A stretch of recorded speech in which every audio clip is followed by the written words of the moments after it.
What's up, Barnhill family, and welcome back to your home for all things combat sports. Yo. Guys, we have a great episode coming at you today. Netflix MMA.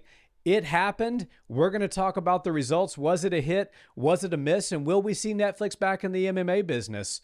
Of course, we have to talk about UFC Fight Night, Arnold Allen versus Melquizael Costa. Nobody stood out as much as Arnold Allen did last night. We're going to get into a couple fights on that card and talk about what's next for Arnold Almighty Allen. And of course, the biggest news of the day, we're going to save till the end of the episode, and that is Conor McGregor is back. He has a date. He has an opponent. That date is July 11th. That opponent is Max Holloway, and the card is stacked. So make sure you stay tuned till the end for us to get into the Conor McGregor news.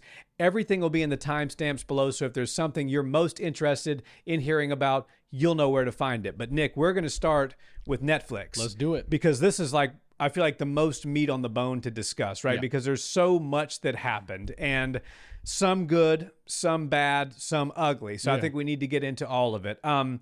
First and foremost, you and I both predicted Ronda Rousey first round submission, more specifically first minute submission, which is exactly what happened. More specifically, first minute armbar. Exactly. And so, while I'd love to sit here today and take credit for being so specific in my prediction, I feel like when you look at the Netflix main card as a whole, the entire main card was relatively easy to predict. Francis Ngannou being a massive favorite against a light heavyweight that had no business in there with him. Nate Diaz in his 40s now with all the scar tissue that he has against somebody in Mike Perry who, while he hasn't really been fighting MMA, has been active. He's got his dirty boxing. He's got his bare knuckle. And Mike Perry's been boxing Jake Paul, things of that nature. And, it just felt to me, Junior Dos Santos, Robelis D'Espana, we'll get into that as well. Let's start with Ronda and Gina. To me, this felt like an inevitability. We knew what was going to happen. Gina Carano said she lost 100 pounds just to get to the scale for Fight Night. She's 44 years old. She's dancing. She's having a good time. She's making $1 million, as it was disclosed last night.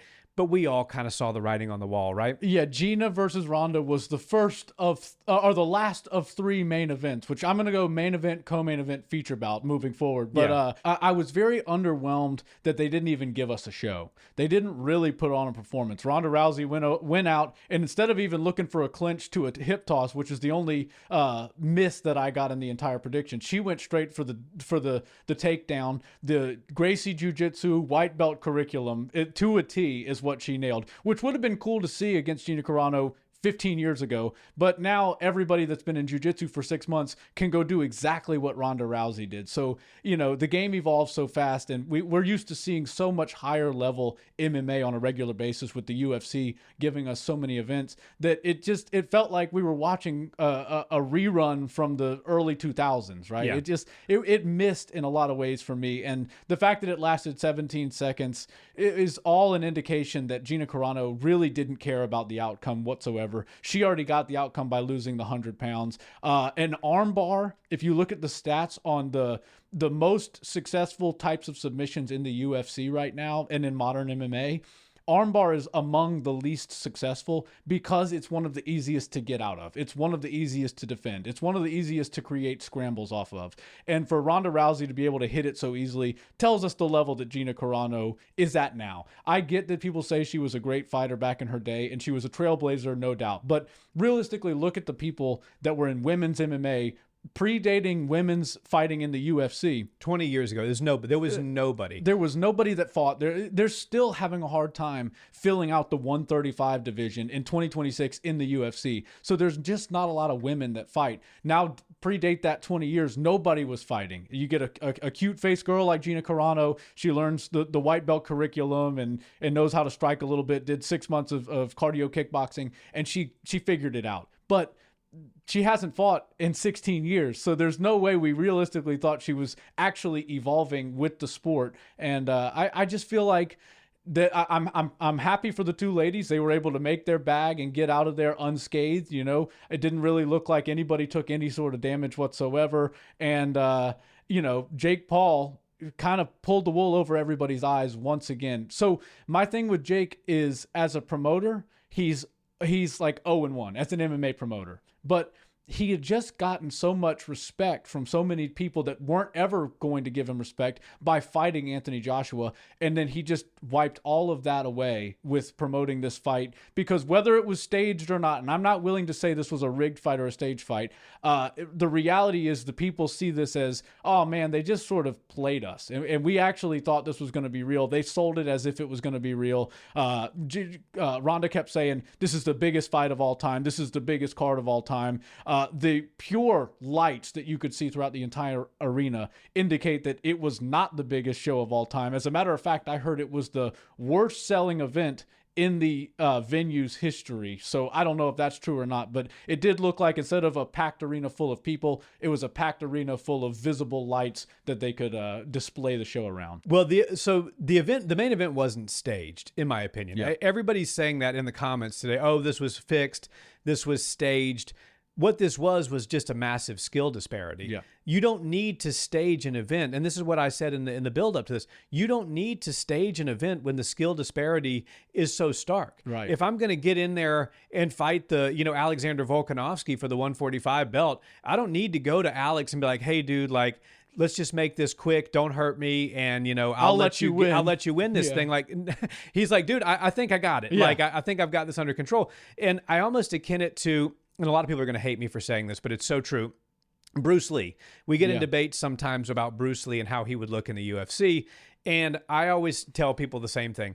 Bruce Lee could not compete with even the names that you don't know in his weight class of the UFC in today's world. The skills, you take prime Bruce Lee from when he was in his 20s and 30s and you pop him in today's UFC, he is not winning a single fight in the organization. Right. And that's why I bring him up, because he's kind of a blast from the past, like Gina Carano. People watch Gina beat up people that really didn't have any business. Like, you go to a hobbyist jiu-jitsu gym today, you go to a hobbyist Muay Thai gym, and you see women and young ladies that can outstrike the women that Gina was fighting. They were supposed to be elite level strikers back in the early 2000s. And that's a beautiful thing, right? Our game is evolving. Right. The game that we love is getting so much better by the day. And more mainstream. And exactly. And so Bruce Lee is, I think, a perfect analogy there.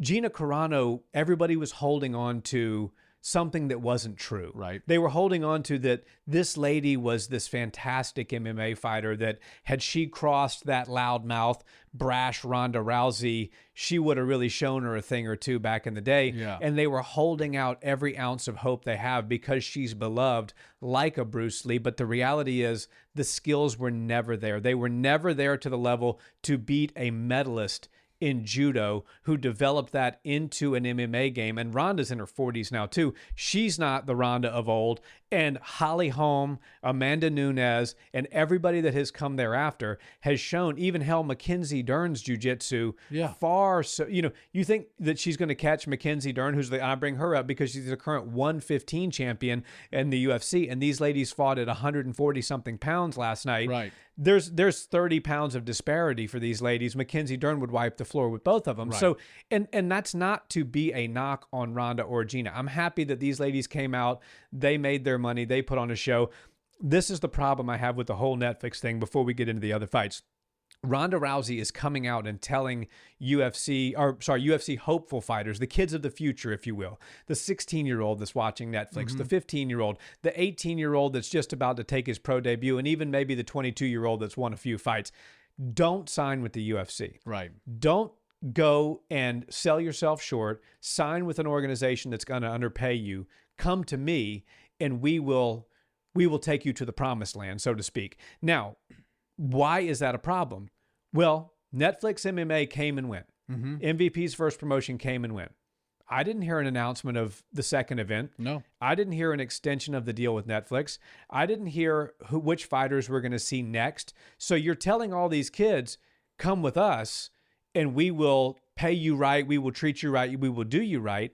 But in reality, it felt like a going out of sale party for has-been fighters, and it's like, that's no slight to Nate Diaz, but Nate Diaz looked like a regional level fighter in there last night. Yeah, at best. Francis Ngannou still got the knockout, but Francis didn't look like the Francis of old. Nope. Junior Dos Santos has no business in the ring with anybody at this point in time. So there was only really one real fight on the main card. And I think it's a disservice to these young fighters. If she'd come out and said, you know what, the first one we're going to do because we need to show that we can proof of concept. We're going to do a big event, but everything after that, we're building young talent. We're going to invest 5-10 years into paying people what they're worth. We know we may take a loss, but we have some financial backers, and we're going to build the young talent of tomorrow, and they're going to be able to compete with the UFC. I would say, okay, great. There's a lane there. But what this was just a, the blue lights on at Kmart, so to speak, and we're going out of business here. Everybody's trying to make a bag, and then we're going to run. And I think that's evidenced by the fact that when's the next event? Yeah, it was a colossal flop. And it's bad when the analytics weren't looking great leading up to the fight. But Dana White is the leader, right? He's the face of the UFC. Jake Paul is the face of MVP. And the only way MVP gets another deal and gets to fight on Netflix again is if the face winds up taking the main event slot. And that's just the craziest part, right? Yeah. Jake Paul on fight day and even the day before when they were doing the pressers and stuff like that was basically drumming up business with Francis Ngannou, trying to get that as a potential fight, but he only wants to box Francis. And then he basically enters the cage for Mike Perry versus Nate Diaz. Two guys that he beat in boxing, by the way. To sniff out his first MMA competitor. And it's just a weird spot, and I don't think it's a successful business direction for the MVP group to go when the star and the face of their sport or face of their promotion has to literally put the gloves on, take his shirt off, and get out there and fight. Imagine if Dana White was losing, so much money and had such an inability to sell tickets that Tito, he was like, the only way we can save this thing is if we get in there and finally have that boxing match. Yeah, exactly. Dude, that's such a spot on point. That's so well said, because literally when your company's success is predicated on the quote unquote promoter actually getting in the cage and fighting, that's a tough proposition. Briefly, let's touch on Francis. Okay, he called out John Jones. Yeah. John Jones was in the crowd. Correction, Ariel Helwani called out John Jones, but he should have let Francis do his thing. And look, Ariel has taken a lot of L's recently. He's been, not everybody's favorite journalist, if you will, for a couple weeks now after the Sean Strickland thing, and we get that. He's angry with Hamzat, he's angry with Sean, but I also feel like he robbed Francis of his call-out opportunity. We all knew he was going to call out John Jones, but he didn't even get the opportunity. He got asked the question. Well, yeah, but the bigger news there, because there was a lot of complaints about Ariel. Like when I was live streaming last night, Mauro Ranallo and Ariel were taking all the strays. Yeah, they kind of laid eggs. I like both guys, and so to be critical of both of them is coming from somebody that actually has respect for both of them. I don't always agree with Ariel as a journalist. I think he oversteps sometimes, but I do think he's one of the best in what he does. Yeah. Mauro Ranallo is as well spoken as it gets, but the mamma mias and it felt fake, right? When you're saying like, "Oh my God, I can't believe Francis Ngannou just knocked out Philippe Lins." It's like, can you really not believe that? And Joe Rogan said it best. I forget who he was giving advice to, one of the up-and-comer announcers, but he basically said, don't call it if you don't see it. Yeah. Don't sit there and fabricate things that are not true. Now, Joe, does he always hit on that? No, sometimes he kind of, he loves his low leg kicks. He loves a good calf kick, but the emotions get the best of him sometimes. And he's a human, and we have to understand that. But I felt like Mauro was stretching a bit last night. But the biggest thing with regards to the Francis and John Jones situation was, that was the moment, right? John Jones is feuding with the UFC. He's saying he's retired. He's on the media desk. Mm-hmm. He stands up. Francis is there. Yeah. This is your opportunity to make your moment. And what does John say? John says, "Nah, I really do think I'm done, man. Gable Stevenson's coming up. He got a fight that just got announced tonight. And, I think I'm going to just kind of move into that." There was nothing on it with John. And then it's like, okay, the biggest call out that you had your guy Ariel set up for you and toss the softball for Francis to hit and John to catch just fell flat. And so now it looks like, okay, well then cue in Robelis to Spain, the now 6-2 professional fighter who looked great last night, but he's still 6-2, cut from the UFC. That's probably going to be Francis's next opponent if we see MVP back again. Yeah, and you got to love John Jones, because Jake Paul and the rest of the people at MVP were like, "Look, John, we'll bring you to the event. You don't have to pay for a ticket. Look, there's not a lot of people in this arena that have paid for tickets, but John, you can get a seat right in the front for free. And look, Francis Ngannou, that's the big fight we all want to see, right?" And then, of course, John's like, "Yeah, I think I'm all good on this." And I love that, because it's like, MVP thought they had like the ace in the hole. Right. Yeah. They're like, oh, we got John Jones. We're about to cut a promo. This is going to go crazy viral. And then he's like, no, I'm legit retired, which I'll believe it when I see it. I actually do think that John Jones will wind up drumming himself back into the heavyweight talks in the UFC. But at the same time, the UFC is not going to let him out of his contract and let him go fight anywhere else. If he wants to fight again, I've heard those contracts are so buttoned up and in favor for the UFC that there's no way you can wind up like getting out of it and then getting over somewhere else to make some money. So especially not with Francis Ngannou, who is Dana's least favorite person, I think, on the planet. Did you see when he announced the Conor McGregor Max Holloway fight? Right. Literally, as Francis is walking out. As well he should have. Is there anything more petty than announcing the biggest star in the sport's history's return as your foe, Francis Ngannou, is walking out? The only thing that he could have done, and credit to our dad, he was like, what he really should have done if he wanted to stick it to Francis when we were watching last night, he said he should have held a press conference on YouTube with Conor and Max. Yes. And he's been like, hey, we're announcing the next fight on YouTube right now to get people, because, you know, most people have Netflix on their TV. We have a TV sitting right here, so I can be on my phone. Oh, Dana's on Instagram Live, which, by the way, come on. We're announcing a Conor fight. We're doing it on Instagram Live. Try a little I know we're harping on Netflix right now, but sidebar that one for later in the conversation. But, you know, I could be watching Dana's Instagram Live and I can be watching Netflix at the same time. Right. If you can get somebody off of that or, you know, move their attention, that would have been the only worst thing that Dana could have done. But I think, suffice it to say, the fact that he would do that was not accidental, and he's not going to let, because let's be real here for a second. We can sit here and criticize Netflix MMA all night long. If they could make Francis versus John, that would be one of the biggest fights of 2026. And Netflix would actually want to put that on their platform. 100%. Yeah. MVP is really who I think has the bigger issue here. Netflix would be down to get back in the MMA space, but not with the same type of product that they were basically delivered last night. It was, you know, a flop to the highest level. You could see everybody on that bottom row, the celebrities, Arman Sarukian, John Jones, the people that are actors on shows in David Netflix. Spade, the Netflix characters, all you name it. Not one of them paid for a ticket. Right. And then everything that would have been paid for was basically empty. So I don't know how well they did. You know, hopefully their streams were good, but if the streams fell, you know, short of what they expected, then I have a feeling that they were like, all right, we just burned a hole in our pocket and we aren't going to do that again unless you can get us some legit competition. Because at the end of the day, that's what we tune in for. People don't want to just watch. If we wanted to watch something that is scripted, as some people say, or we want to watch something where we know the ending, then we'll just watch a movie. We'll watch a rerun of a movie. But don't give us competition. Don't try to sell us on competition and then have the odds come out and it's, you know, the average on the main card for odds. And the only reason it's kind of lopsided and is because of the Nate Diaz and Mike Perry fight was like plus 600, minus 600 type of talk. Yeah, that's the average, which is absurd. And when you look at the UFC, when we see that, we're like, oh my God, this is crazy. And it'll happen a couple times a year where there's just a really hot name or a hot prospect and he gets an older guy who's maybe on a losing streak, something like that.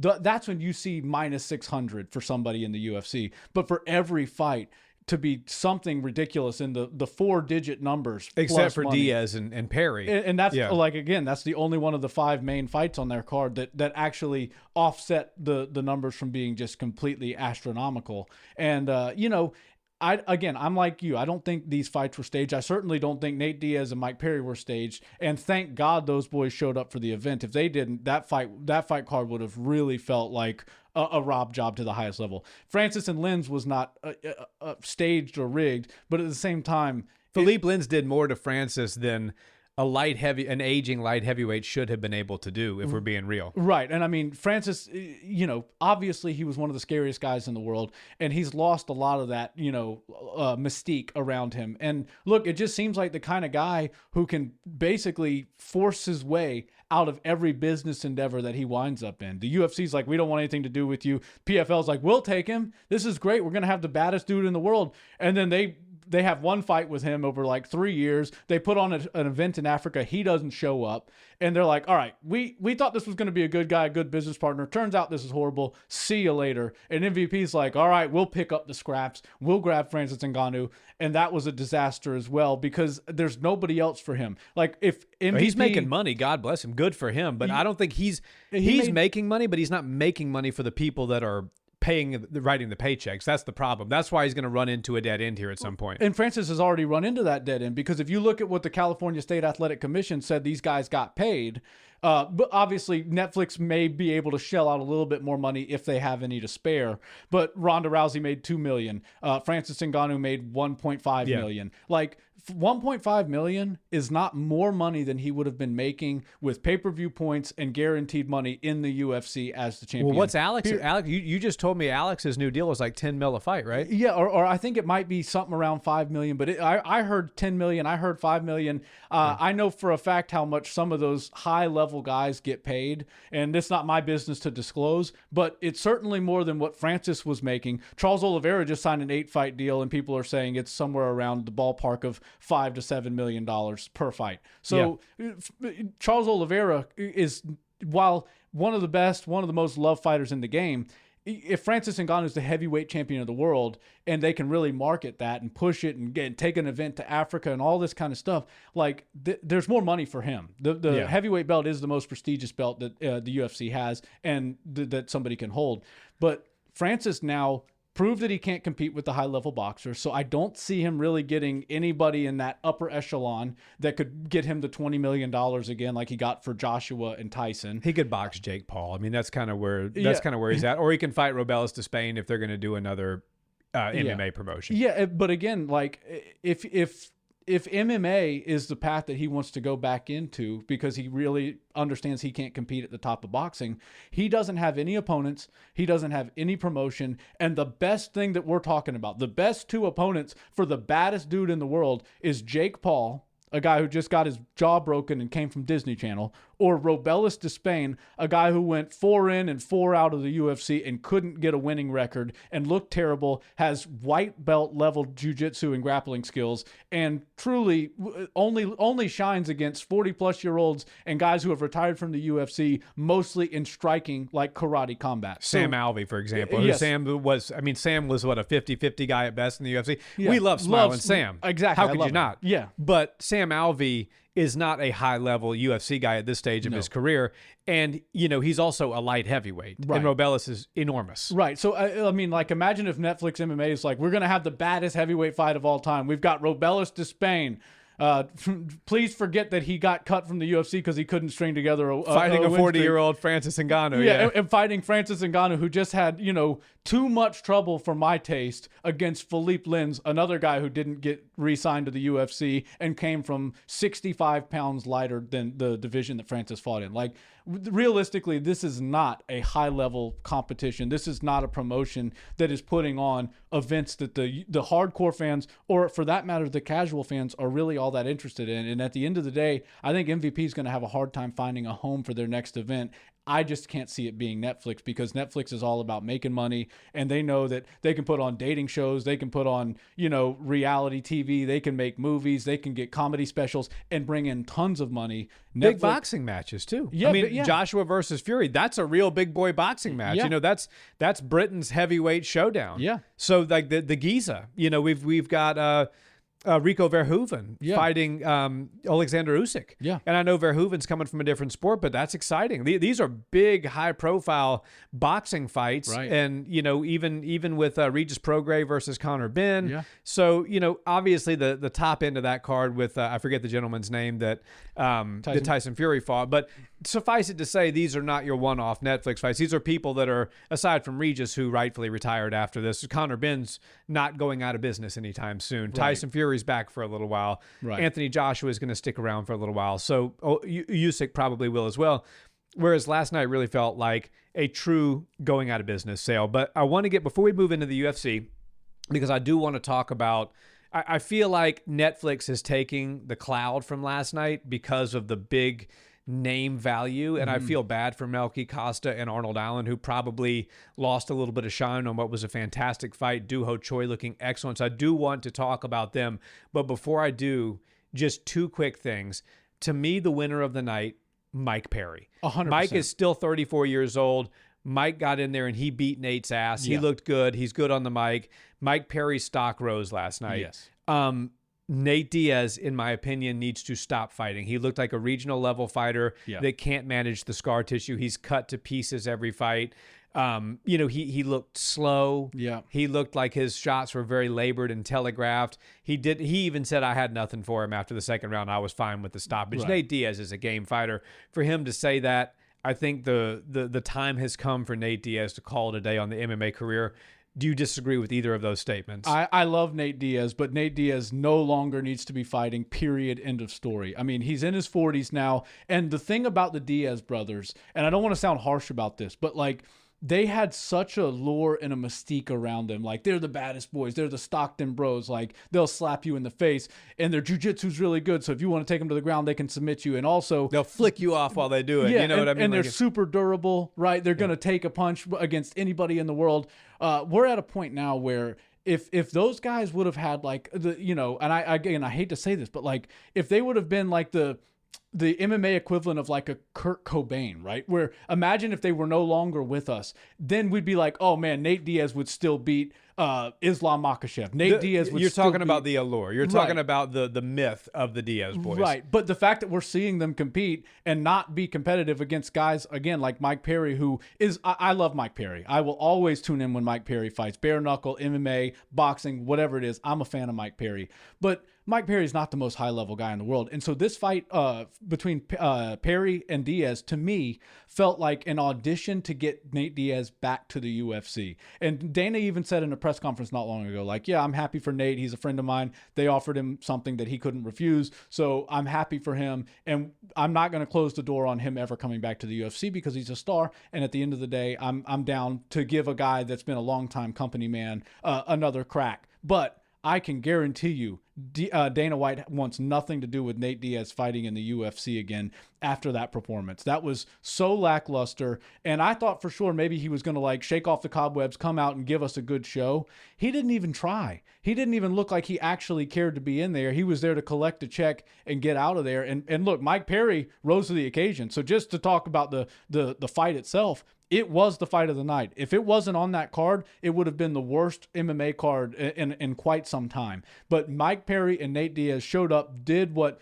BMFs and real MMA fighters do, which is entertain the crowd with violence. Like, Mike Perry didn't take a step back in that fight. He was in Diaz's face the whole time. He gassed Diaz out. Couple of things technically. Beautiful body punches. He was able to actually slow Nate Diaz down. And, while Diaz is a tough guy and he's a durable guy, he also, at this stage in his career, doesn't have the ability to take big shots. And when he's like walking around holding onto the cage and taking steps back and taking deep breaths and doing all the stuff that Nate Diaz does when he's tired. Looks like Luke Rockhold when he fought Paulo Costa at altitude in Salt Lake City. The Timu version of that. Yeah, we're like, okay, we're all set on seeing Rockhold back in the UFC after that. Exactly. And if Rockhold can't get back in after that, who Paulo Costa is turning out to be still a pretty damn good contender, Nate Diaz really has no business. And now the only way I see Nate Diaz coming back to the UFC is if Conor McGregor looks equally bad against Max Holloway, and they're like, look, the last shot in the McGregor chamber that we've got is Conor versus Nate Diaz part 3 at 170. If Conor is, well beyond his prime and has no real business fighting in the UFC, then I could see them bringing Nate back potentially. But even still, I just don't think that Conor has fallen off as far as Nate has fallen off. And then the scar tissue, I'll just touch on real quick. He can't afford to take shots. And unfortunately, he doesn't have the defensive skills or the ability to get out of the way of shots enough to avoid getting doctor stopped every time. Yeah. Like, people are saying it wasn't a doctor stoppage. They could have stopped the bleeding, but he might have peed his pants. And I don't know if that's true. I couldn't smell through my TV, but a lot of people are saying there was real validity to that. Maybe that body shot. I wasn't going to bring that up. I was like, I can't confirm that, so I'm not going to, but you went there. So, I have to, because people are talking about it, and that's, we got to cover the sport and the story and the night for what it was. I can't smell through the TV, but people were saying, like, maybe those body shots were just knocking his bladder for a loop, and he started to piss himself, and then he didn't want to get up and have pee stains all over his shorts. So I get why they stopped the fight, but in my opinion, and I'm sitting there watching it with our dad, who's a doctor, he goes, if I was the ringside doctor and they can't get this blood stopped, even if the cuts aren't all that bad, you have to stop it, because if he goes 3 more rounds losing blood at that same rate,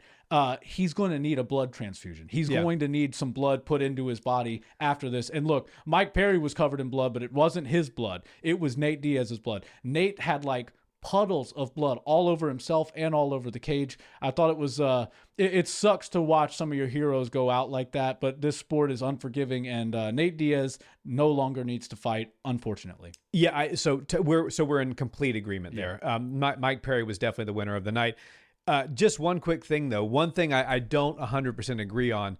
I don't think under any circumstances they're going to bring Nate back after that fight, because here's what's going to happen. I think if Conor looks really bad against Max Holloway, because we know Conor is, still has a couple fights left on his contract, and he probably won't sign a new deal. He probably will, fight out the contract and see what's available for him, whether it's boxing, whether it's MVP or whatever. Yeah. So the UFC is not going to, in my opinion, bring Nate Diaz back to try to get Conor a win, pay both of them a lot of money, and let Conor sail off into the sunset with a win. I think what's going to happen if Max pieces him up, they're going to say, Patty, come on this way.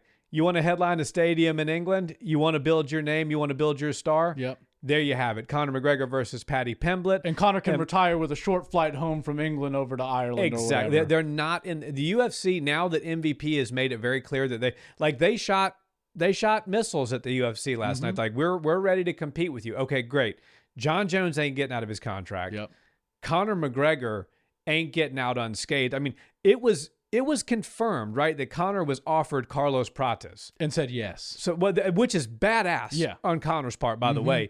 But it shows you just exactly what the UFC wants to do with an aging star. They do not want these stars to get out of you see Charles Oliveira, 8-fight deal. Alex Pereira, 8-fight deal. And these guys aren't dummies. Yeah. So they're paying them good money for them to stay in the UFC. That's right. Conor, they are either going to try to re-sign him to a deal that ends his career with the organization. And if he won't do that, as Chael Sonnen says it, I can't take the words without giving the man credit. The only way out of this sport is face down and embarrassed on the canvas. And they will send Conor McGregor out face down and embarrassed if he does not re-up the deal. That's what the business does. That's where they want to go. And we'll touch on Conor at the end of this, but I think we probably should move into the UFC Fight Night that's now. Enough on the MVP disaster, as Brock Lesnar probably the heavyweight disaster. But and it was actually a heavyweight disaster in large part. So who knows? Maybe they'll get Francis to fight Brock Lesnar. People would watch that. But it just, again, that's more along the lines of the going out of business sale. And the freak show. I don't have a problem with fighters that we loved making money that they didn't make in the UFC. Right. I have a problem with Ronda saying, we're the future, don't sign with the UFC.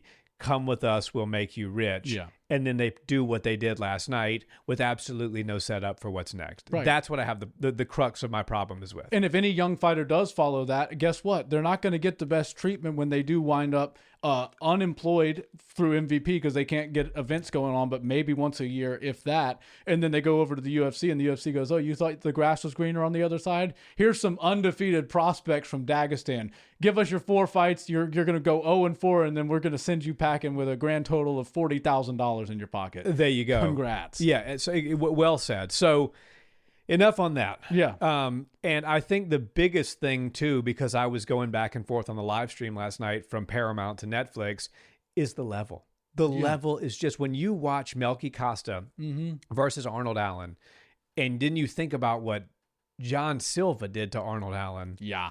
And you just see Melquizael Costa is a fantastic fighter. Right. He would have just dusted most of the people on that Netflix card last night.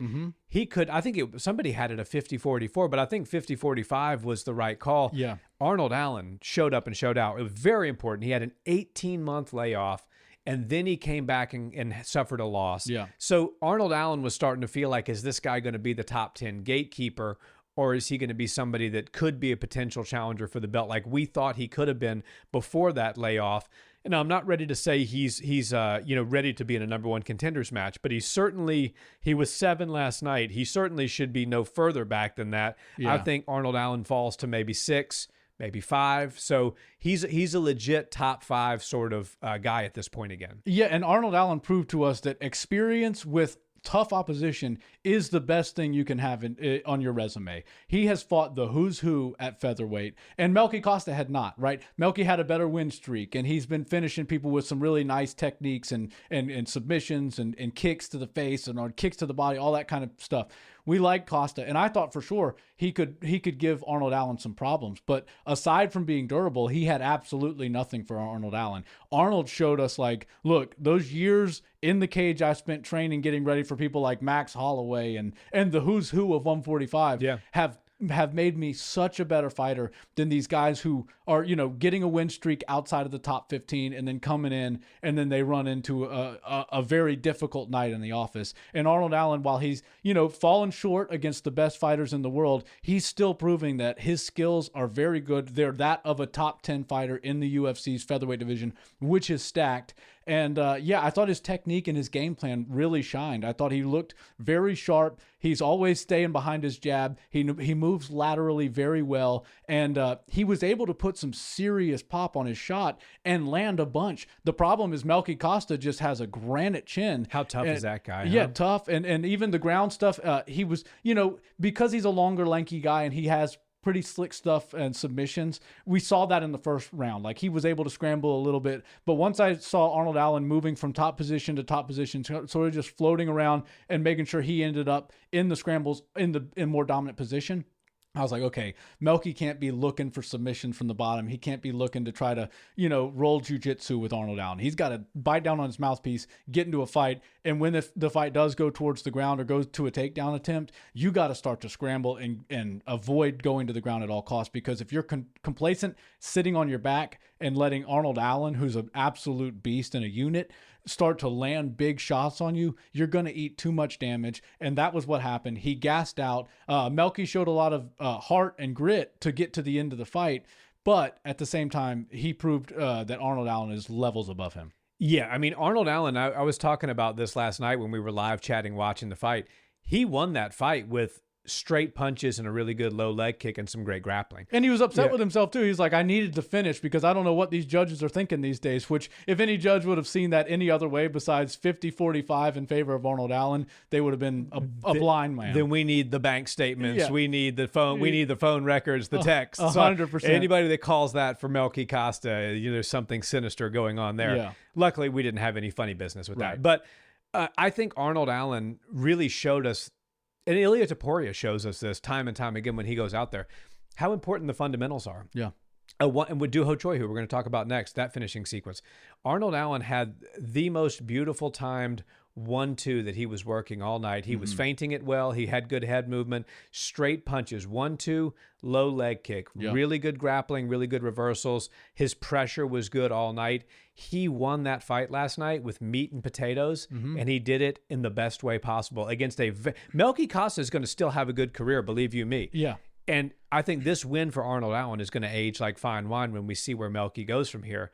But he's just not at that level yet. Yeah, and Arnold Allen's ability to move was very impressive. One thing that stuck out to me really bad in favor of Costa was he has zero head movement. And I get that some fighters like to fight in a Muay Thai stance, which is a little more upright, a little less head movement. We don't want to sway one way too far or the other because you might run into a kick or a knee or something like that. But for the love of God, move your head off the center line a little bit. What I realized was Arnold Allen, who's bouncing around the cage, pivoting, moving, dropping his head, not really like rolling too much, but slipping down to the other side, coming up with big shots. He realized there is a stationary target that is Melky Costa's head, and he was just chunking everything from head kicks to the big punches.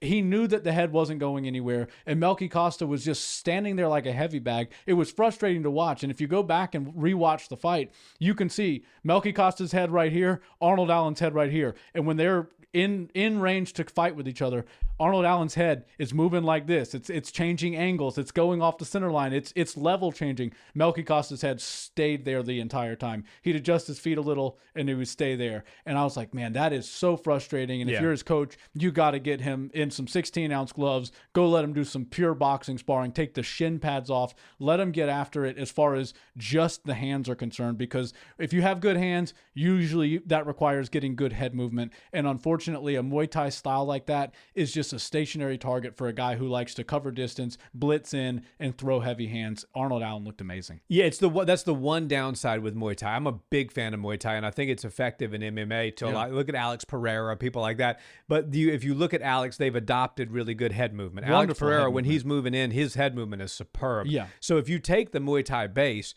and you add good head movement to it, you can actually have a nice recipe there. Right. But I want to talk about some other flashy stuff that we saw out of Mr. Daniel Santos against Doo Ho Choi. I love Doo Ho Choi. Me too. I became a fan of his, a real diehard fan when he fought Cub Swanson all those years ago. Yeah. I think it was about 2016, 2017. Didn't win that fight, but him and Cub Swanson put on an absolute war for us. Unfortunately for Choi, his career was kind of, overshadowed by inactivity because of his mandatory military service. I think he was 4 years out.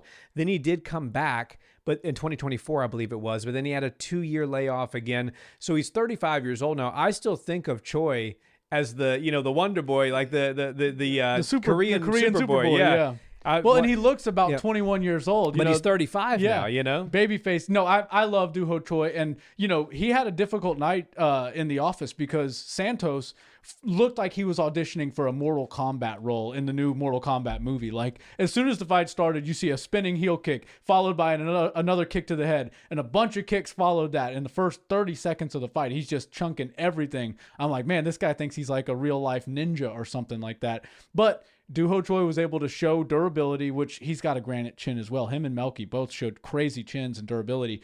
He always has been super durable. Yeah, and he gets hit a lot. So it's crazy to think that he's not diminished to that level because Santos looked like he was throwing some pretty serious power his way. But I just thought the fight was interesting, and the fact that he was able to get a finish. Not like let Santos tire himself out and then win on points through a decision. Like, he was able to actually finish the fight with a body shot. So it shows who had the more severe power shots landing, which was Doo Ho Choi. I think that we know he's never going to be champion. We know he's never going to grace the top 5 of the 145 division, but there are fun fights for Doo Ho Choi for sure. And I think, you give people him some are saying of these, Aaron Pico. There you go. Up and comers. You give him some people like that.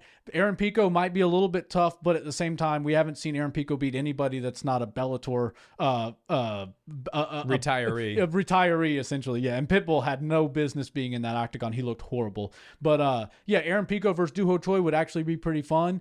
It would be a good test for Aaron Pico. Maybe not as difficult as some of the other options that I think he should go for his next fight. But at the same time, Doo Ho Choi is one of those meaningful guys. Anytime there's a fight on the Far East, you got to put Doo Ho Choi on that card. And I think that, he delivered and showed up. And again, the main event was very entertaining and fun, but it went to decision. So we always like to see a finish, and I'm glad that the Korean Superboy was able to give that to us. Yeah, and I said, Daniel Santos, when he came out, when we were watching it live, I said, either this guy is going to get just a highlight reel knockout in the first round, or Choi is going to show that real durability, show his ability to block and slip and move. And while he's going to absorb some damage, he's not going to get caught flush. Yeah. And he's going to be around to fight for rounds 2 and 3.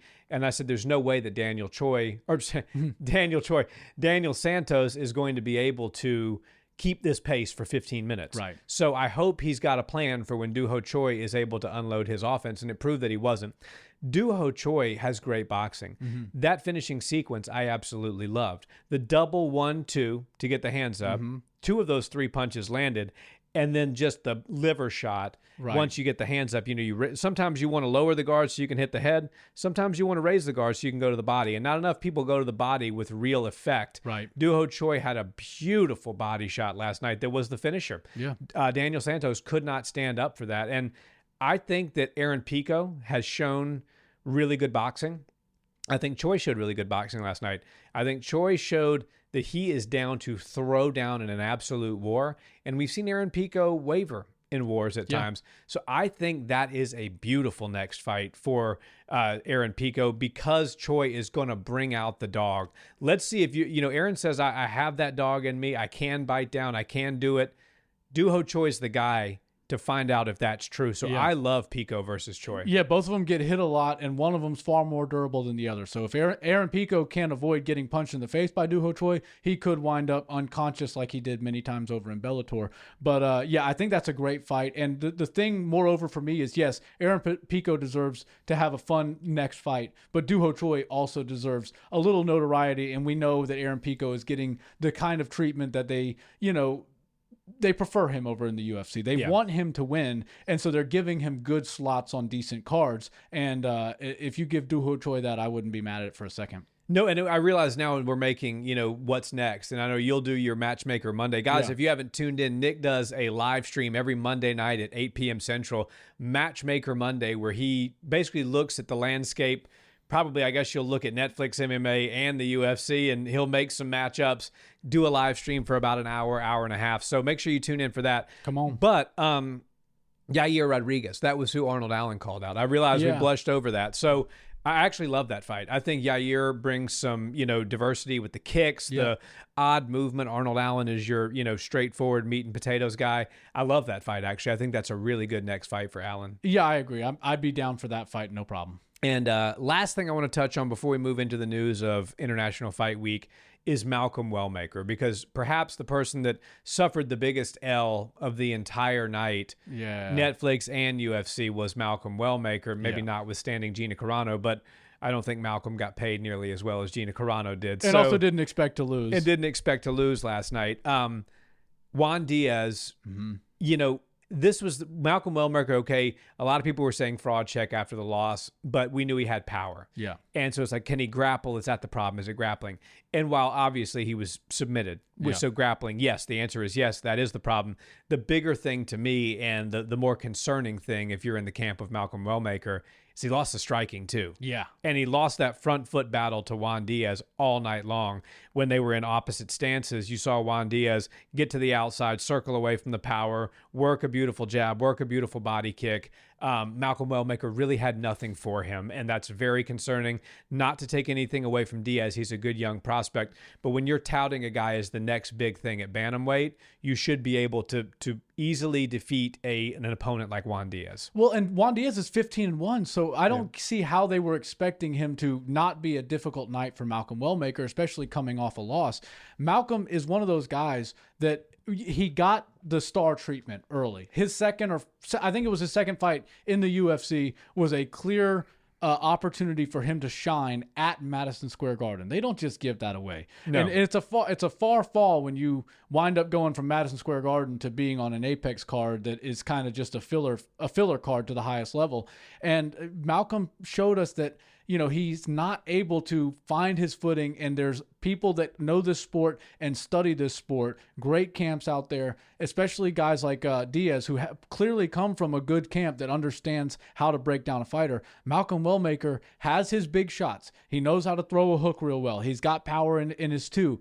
But when the skills kind of stop there, all you have to do is be a dog, know that those are coming, know how to avoid them, and take him into territories that he's not familiar with. And Malcolm Wellmaker, if he ever wants to, extend his UFC career and get the kind of treatment that he was getting in the beginning of his career again, he's going to have to work on his grappling pretty seriously, but also just his fight IQ. Like on the feet, I thought that for sure he would have the advantage, and then there'd be a chance that Diaz could take him down and overwhelm him with the grappling. But he didn't even have the fight IQ and the defensive sound striking in my mind. He was just unable to stop Diaz from doing what Diaz was doing, which was control the fight, like you said, control the lead leg, the lead hand, and Diaz was able to fire off and score and land at will. Well, Malcolm Wellmaker just looked discouraged round after round, and then it ends, and he had no answers on the ground. It looked like his scramble ability is kind of like blue belt level. So, when you're 10-0 and then you suffer a loss, and now you've suffered another loss, it's really difficult to bounce back from those situations unless the UFC starts to give you easy matchups. But again, they thought Ethan Ewing was going to be an easy matchup. Turns out that might be one of the baddest dudes at 135. I'm a fan. Yeah, me too. Everybody's becoming a big fan of Ewing, and he deserves it. And then Diaz, 15-1. That dude, now he's 16-1. That guy's no joke. So are they going to give him difficult matchups and kind of just get him out of the UFC? That would suck for Wellmaker, because I did think they wanted to build him into a star. But the reality is you have to have the skills, or you will never, you'll sink in this sport. You'll never float. And don't try to compare him to guys like Sugar Sean O'Malley. People were like, oh, Sugar got up to the top, easy path. He went from 11 to number 1. Yeah, but he beat Peter Yan. Peter Yan is not an easy night for anybody. Most people say he's the most skilled fighter in the entire world. And even if you don't think that Sean won that fight, I know there's a lot of debate. Yeah. He still went 3 rounds, looked pretty damn good against Peter Yan. It was close enough to where we have to debate it. Right. You know? If Malcolm Wellmaker got signed to fight Peter Yan, it would be a brutal, devastating loss on his record. So, yeah, Sugar Sean proved to the world, like, okay, I can get to the top of the division. I can get the belt. And by the way, I can do well as a champion as well. So I really think that people need to understand, like, we can't just manufacture these stars. We can't see a guy who looks cool, he's got the tattoos, he's got a heavy hand, or he knows how to put a combination together on the regional scene, so let's just push him up to the top of the division, because you wind up losing really good talent and really, marketable guys way too early, and now he may never bounce back and look like the Malcolm Wellmaker that was showing up for his first fights in the UFC. How old is he? Mid-20s? Yeah, I think mid to late 20s. So I think if I'm Malcolm Wellmaker's camp, I am making him sit out for a year. Yeah, take the year off. I think he needs, not off. We working. Yeah, but yeah, we're yeah. not fighting. We're fighting in the gym where it doesn't matter on our record, you know? Right. And we're bringing in some wrestlers. We're bringing in some boxers. We're going to learn some head movement. Yeah. We're going to bring in some boxers that fight out of the opposite stance as you, because you have a real problem when you're fighting somebody that's not your same mirrored stance. Yeah, and that's also why a lot of fighters, once they, feel like they've outgrown the camp that they started with, they move somewhere else. They move to a fight hub, whether it's Southern California, you go to Las Vegas, you go to South Florida, whatever it is. You got to go where the talent is. You got to go where the expert minds are. And he's from Augusta. We're Georgia people. We're from Savannah. He's from Augusta. And if he's staying in Augusta, he's likely the most skilled and most knowledgeable person in Augusta as far as MMA is concerned. And unfortunately, you can't stay there. I would be looking to change directions and change camps if I'm Wellmaker. Yeah, it's the same. It's the Bryce Mitchell problem, right? And I like Bryce as a fighter, but I'm in Arkansas till I die. Yeah, which is great. I mean, that's the life he wants to live, and he's built a corner for himself. Malcolm's not to that level yet. No. He's not making the kind of money that Bryce is making, and if he's not careful, he could find himself out of the UFC. So I think a camp change is Bryce, while he has the luxury to say, I may never be champion, but I'm going to stay in Arkansas. Okay, fine. Yeah. Malcolm Wellmaker does not have that same. He's not set up on a 100-acre farm in Georgia, to my knowledge. So I think that's good advice. I think he needs to change camps. So let's talk about now the biggest news. We've been holding this out for last. This is what I've been waiting for. I don't know if you heard or not, but Conor McGregor is coming back to fight. Oh, yeah. He's fighting Max Holloway. A few things I want to talk about. That, the main event. The co-main event, Paddy Pimblett versus Benoit Saint-Denis. Great fight. And then we also have Gable Steveson making his debut in the UFC. So I want to talk about that as well, fighting a guy that's got one fight in the UFC, was knocked out in the first round by Brando. So, that seems like they're dipping their toe in the water with Gable Steveson, not trying to rush him and move him too quick. But come on. Enough with all that. Let's get to the biggest news that's come out in a little while, which is the return of the Mac. Yes. Conor McGregor versus Max Holloway. Your initial thoughts? Conor McGregor coming back is so exciting for me. And if there's anybody that deserves red panty night, it's Max Holloway. 100%. The best is blessed, man. And those two fought a long time ago. Years and years ago when it was they were both 145ers, you know? And it's just so cool for these full circle moments to come around. We saw it with the Dustin Poirier rematch for the second one, remember, before they had the trilogy at 55. But it's like, all right, these guys fought so long ago. They wound up all being pretty damn good and pretty big stars. But it's really cool that we can see a guy like Max Holloway get this opportunity to fight Conor McGregor. The only issue I have is how will they promote this, right? Like, I feel like if there's only a couple opportunities to see Conor McGregor fight and moreover sell a fight, we need to see that vintage, sharp tongue firing off at somebody. I don't know how much disrespect he's going to send at Max He likes Holloway. Max. Yeah, he's a fan of Max. And I definitely don't want to see a scenario where Max Holloway beats him and then he gets nasty on the microphone sitting on the ground with Joe Rogan, right? Like he did with Dustin Poirier. Yeah. So, I wouldn't want to hear that if it was Max Holloway getting those same, your wife send me DMs and all that kind of thing. But I would never say that I'm disappointed with the matchmaking, because I think this is actually the reasonable and right fight for Conor next. It sucks to me that Charles Oliveira has the BMF belt, because this tells me that they were expecting Max Holloway potentially win that fight and then be able to put Conor McGregor in a title fight, a BMF title nonetheless, but still a title.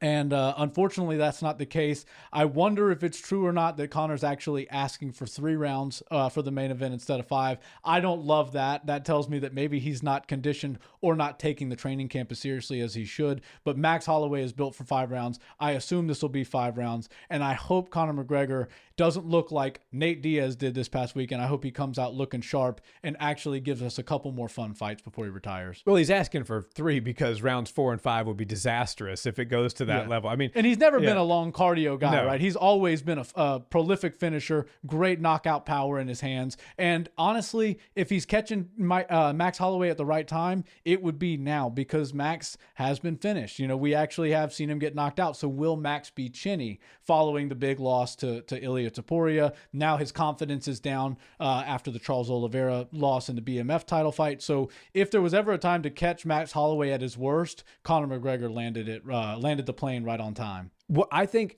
you touched on the biggest story that is not being told right now with Max Holloway versus Conor McGregor, and that is that the opponent is not Charles Oliveira. Yeah. And I think that this is, we've talked about this in the Paramount era, and we know what the organization is looking for right now. The UFC would never, under any circumstances, shy away from the opportunity for Conor to get a belt. And I understand it's the BMF belt, but Charles Oliveira tipped his hand when he fought Max Holloway in the way that he fought Max Holloway, and it made the organization take pause and say, you know what? No way, shape, or form are we going to allow our top fighter, as far as numbers are concerned, in the history of this organization, to just be wrestled 4 or 5 rounds. And I think that should be a massive wake-up call, good or bad. I'm not here to say whether it's a bad. I obviously wish that the BMF fight had gone differently, but I also respect the skill of Charles Oliveira. Both those things can be true at the same time. However, this is as clear of a wake-up call as there can possibly be to the roster, the fact that it's Max and not Charles. Yeah. So had Charles won that fight with striking, do you think that it would be Max Holloway, or you think it'd be Oliveira? I think Charles would have gotten the fight, especially because he would be the guy with the BMF belt via striking. But the fact that he pulled the rug over everybody's eyes and totally screwed the UFC's BMF night. Now, whether you think it's just a regular fight or if there's something different on it because the BMF is on the line, it's just one of those things where if we're expecting something and we trust you guys, like not everybody's on the roster of BMFs in this sport. You kind of have to earn it through being a warrior, through being a dog, through constantly getting out and putting on the best fights on entire cards, the best performances, and really showcasing like what the sport's all about. Now, I think that grappling is beautiful. I love high-level submissions. I love high-level scrambles, all that stuff. But what Max Holloway got done to him by Charles Oliveira, it fell short. It fell flat. Everybody was angry online. A couple people were like, no, it was actually pretty cool to see the BMF go in a different direction. Like, I get that. And if you're a hardcore, we understand that, like, what Charles Oliveira did to Max Holloway was nothing short of dominant and impressive. But when the BMF title is created out of thin air and it's reserved for people like Nate Diaz, Jorge Masvidal, Max Holloway, Charles Oliveira, Conor McGregor, these type of guys, we have to come to expect what that fight is. It's a little bit different. The rule set's the same, but it's a unwritten rule and a handshake It's a gentleman's agreement. But between the two guys competing, like, hey, you don't shoot for takedowns, I don't shoot for takedowns. We're going to give this sold-out arena exactly what they came for. Charles Oliveira didn't do that, and the fact that all he got was a 5-fight or 8-fight extension, instead of the Conor McGregor fight shows you how the UFC feels. But I wouldn't be so upset if I was Charles, because I heard that his new contract is a peach. So even though he'll never get red panty night, he will still get his pockets lined. Oh yeah, the UFC still loves Charles, and this is not a harp on Charles in any way. I'm just saying that they saw the way that he had intended on fighting, and they were like, no, thank you. Yeah. And he's also not the backup for Freedom 250 either. Yeah. That's Armand. So, Charles is kind of odd man out. I picture the Pablo Escobar meme that everybody always puts there. He's just sitting on the bench himself with the BMF title. So bummer for Charles. And I am still, I want to make this crystal clear. I am still a massive fan of Charles do Bronx Oliveira. So this is not a harp on him. Let's move into the co-main. Benoit Saint-Denis versus Paddy the Baddy Pimblett. Yeah. Really tough fight for Paddy, but also a tough fight for Benoit as well. Benoit he suffered those losses. He changed camps. We talk about people changing camps. They need a couple fights to get their mind right and get the groove going with the new coach. That has not been the case for BSD. He's been a man on a mission and a different BSD since he made the move. Paddy Pimblett, always exciting, always good grappling, always down to bite down and have a good time and throw down. He did show us a lack of striking skill against Justin Gaethje and kind of an inability to really get the fight to the ground. But do you want to take the fight to the ground against BSD because he shines there too?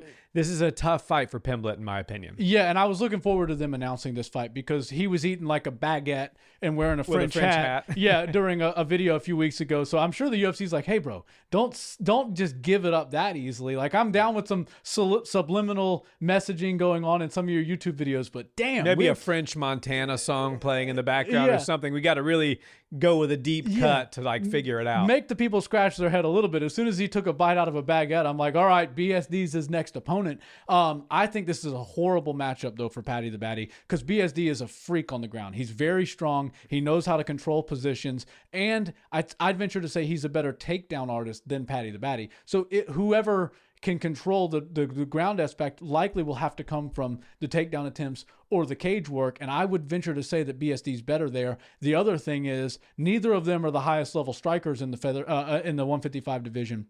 But BSD packs more punch, and he seems to be a little bit better at finding his target. Paddy the Baddy showed us a low fight IQ against Justin Gaethje, and I don't think he really actually belonged in the interim title position. But he got it. He's a star. He had a bunch of wins leading up to that. So I have no issues with Paddy the Baddy, and I actually like the fact that he's in the co-main event. I think that 329's main event and co-main event have basically done all the matchmaking for the next two fights. If Conor McGregor wins, he's likely going to fight, I guess I can't say fully, but if Conor McGregor loses, I think he fights Paddy the Baddy if Paddy loses. And if BSD wins, I think that, and Max Holloway wins, there's your next fight as well. Yeah. So these guys are really kind of making the 155 division, and at least the top of it and the biggest names kind of get shuffled along forward. And I know that Max Holloway and Conor are fighting at 170, but Max is still a 55er, and BSD or Paddy, regardless of who would get the next Conor fight, potentially if there is one,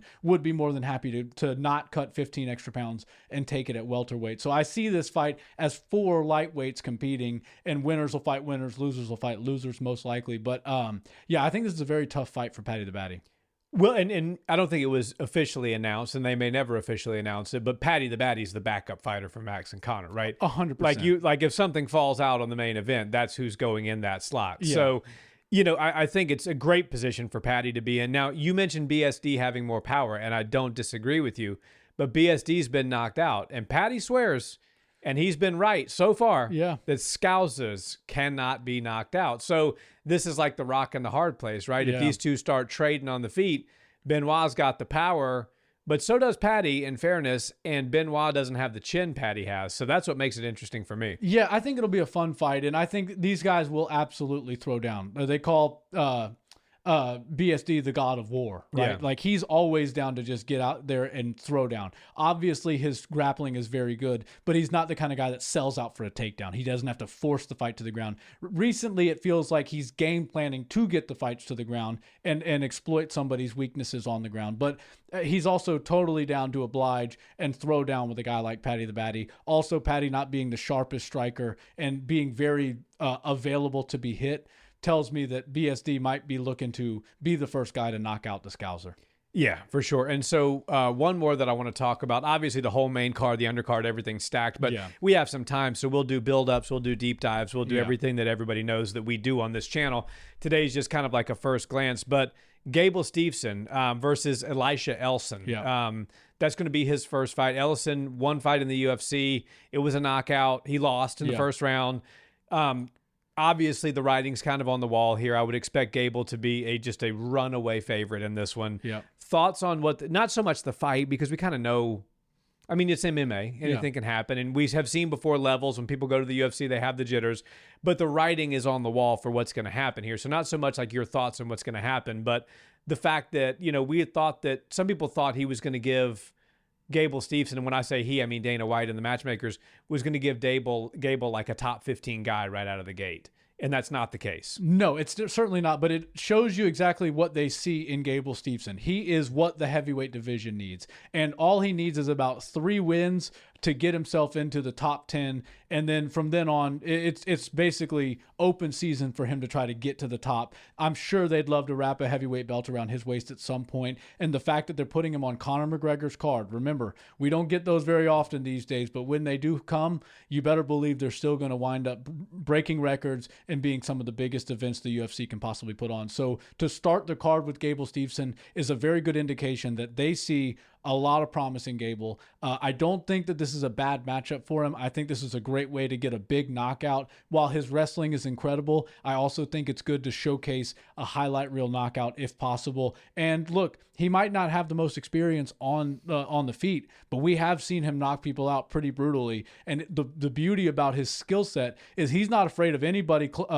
shooting and taking him down. And good luck if you try. So he's able to close distance, keep his hands in a high guard position. Most people, when they get booked to fight Gable Steveson, will go, okay, what is one thing a wrestler wants? My leg. They'll take me down. So all I'm going to do is throw hands. We just saw that with Sean Strickland and Hamzat. Sean loves push kicks and teep kicks. He took all of those out of his arsenal, threw about 5 or 6 of them against Hamzat because he knew Hamzat would catch the kick or absorb a couple of them just to throw Sean to his back and then get on top.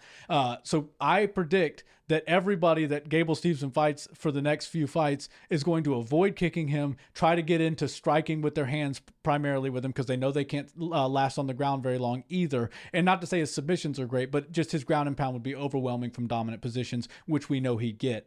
And so I think that he's basically going to get into MMA style boxing matches, and he's going to have enough power and ability to bring pressure without any sort of worry about takedowns or kicks to close that distance and let his heavy hands go. And with John Jones being his mentor, I think that's a recipe for disaster for the heavyweights. All these guys that are at the top of the division better be on notice, because I have a feeling Gable Steveson is going to shoot through the rankings. I have a feeling he's going to keep evolving in his skill level on both the feet and on the MMA grappling side of things. And it's only a matter of time before that guy's world champ. So you're saying enjoy it now if you're a top heavyweight. Yeah. There we go. Well, I think that's a perfect place to leave it, guys. We hope you enjoyed today's episode. Make sure you come back for Matchmaker Mondays with Nick and hang out with us on the live stream. So if it's a big numbered event, we do it together, 328, 329, Freedom 250. Obviously, Nick and I will be together. If it's a smaller fight night, usually it's just me. But that gives me a chance to kind of interact with the chat a little more often. So we try to give you guys both options. Matchmaker Monday, as I said, on Monday at 8 p.m. Central Time. And until then, we hope you have a wonderful day, and we'll see you in the next one. Peace.